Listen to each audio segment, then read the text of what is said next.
pretty well. This is very fun. Yeah. Getting started, huh? Yeah. What's the biggest challenge? Oh my gosh, the biggest challenge. I mean, it's a show of tremendous challenges, but all very rewarding. I think it definitely was a huge learning curve for me with the armor and the prosthetics. I'd never done anything like that before. But I was actually just saying to Glenn that the more I got used to it, it's like a workout routine. It's still tough, and you know that there's that one thing that point in the day where you need to take a breath or take a nap or whatever, but you get used to it, and ultimately I love the character so much that it's always worth it.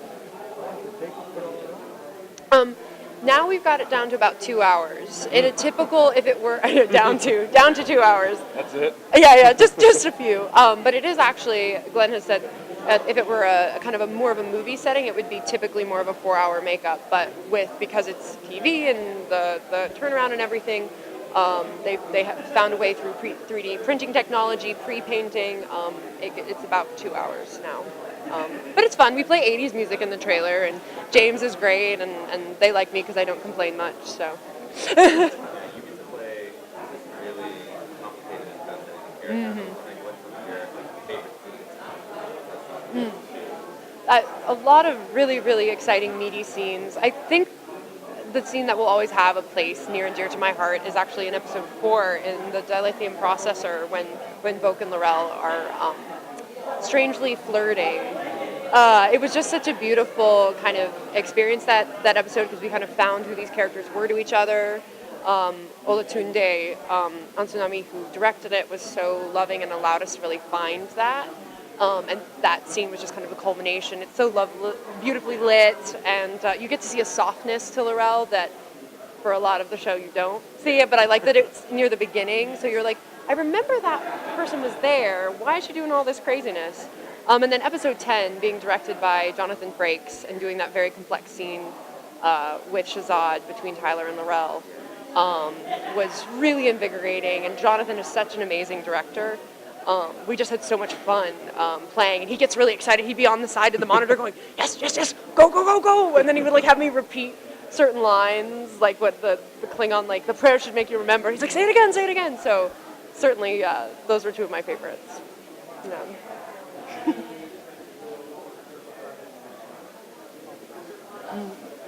It's definitely, I mean, it's a huge undertaking, and I think we all do really take it seriously.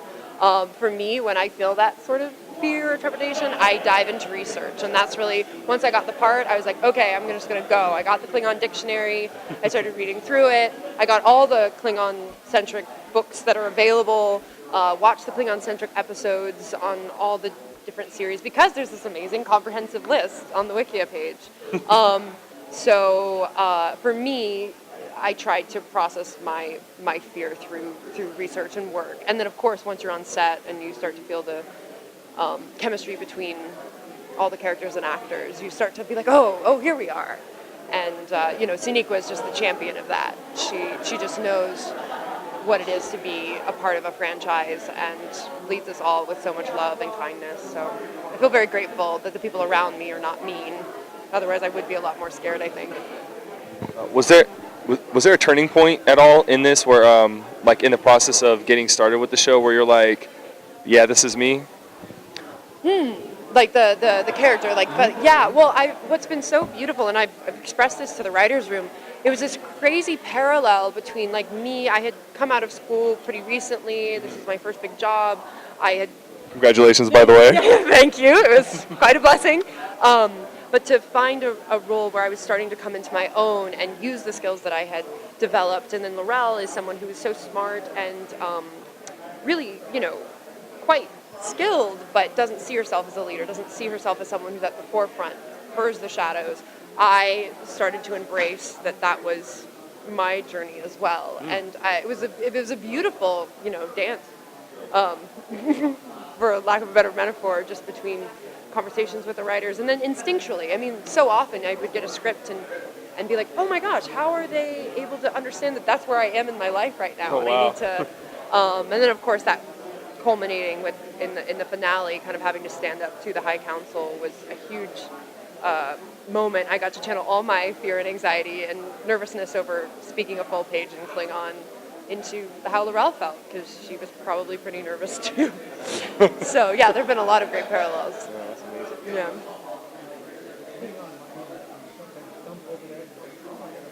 Yeah, yeah. Well, it is. It's so wonderful that it's already such a developed language. I mean, that comes with its own responsibility, but because it's something that I can literally talk to our translator who speaks it fluently. She's not like just pulling it out of the air. And at the same time, there are words that we've used that she ran by Mark Okran, and they decided what this new word would be because it hadn't been used in Klingon in the franchise yet. So it's a kind of an interesting balance of feeling like you can take ownership of your version of it, but also adhering to what came before, which is pretty much the Trek story. But now I feel like I can read and write it. It's pretty close to English symbols. It's just sometimes like the GH is a certain sound and the capital H is a different sound. So that differentiation, now that I'm more comfortable with that, I feel like I can see it on the page and start to pronounce it on my own pretty well. It doesn't just look like a weird gobbledygook of letters. That's a hell of a way to put it. Yeah. Yeah, I'm like, ah. Is that a gobbledygook? Yeah. The phrase, I just used it at the qui permet ve anco, which is I will not reveal military secrets, which I've had to use a lot. But I also, one line that is very much a tenet of Laurel's, the actual line was cut from the scene, but I say, B'chach mech yemosh, which is to conquer compromise, or use compromise to conquer. And first of all, I just love the way it sounds. It flows beautifully, because a lot of the time, there are certain phrases in the Klingon that just translate so well, like they're very visceral and they kind of embody, and that's just one of them. I also, from my speech at the end, when I say, we are proud, we are honorable, and we will become one again, it felt like such a speech, like, Machem, Makum, Wat Dol Wemochka. Like, it just felt like what I was trying to say, so I love those moments. Those are the ones that stick in my brain. What are you excited so now that your character was given the bomb, basically, the book? Yeah, that's one way. Rallying them around the key one, what are you excited for, and how can you basically for your character? Well, I have so much faith in the writer's room. I love all of them. Some of them I'm getting to know, but those of them that are returning from last year, particularly, having Gretchen at the head, Erica and Bowie, Ted Sullivan, they all have very similar feminist beliefs, and I think that they understand that Laurel's story can manifest in a way that's different from the Federation, because Federation is beyond a certain sort of misogyny, and there's still remnants of that in the Klingon Empire. So I hope that is what gets to be continued to explore, because I felt that was very present in the first season. Yeah. Yeah. Having had the benefit of season having happened, Yeah. are there any ways in which your character has developed that has surprised you, whether on page or how you posted it? Has it grown surprisingly? Yeah. It's a great question. I mean, there have been a lot of surprises. The one surprise early on that then kind of manifested in different ways was the softness. Like, it was actually, I remember filming 4 and feeling like that we were getting this intimacy that I didn't necessarily expect. But then we were still filming the season when those episodes started airing, and I remember when 4 came out, I had no idea that she was that vulnerable in certain moments. And I think that really allowed me, I think I had like the last 3 or 4 episodes left or to film, so it empowered me to kind of really embrace that as I took those last few scenes and moments. But everything was, it was always fun to get a new script, because I never quite knew what they were going to do. I mean, the whole Tyler plot was so complex and interesting. I remember turning to Sonequa around episode 10. I was like, do you know how this is going to? And she's like, I don't know. And I was like, well, I respect you. Like, but actually, more of a surprising moment kind of off screen was actually that scene in episode 10. Sonequa and Jason happened to be on set for the next scene. And Shazad and I didn't know. So for like most of his close-ups, they were watching us do the scene over and over again. It was complex, and crazy.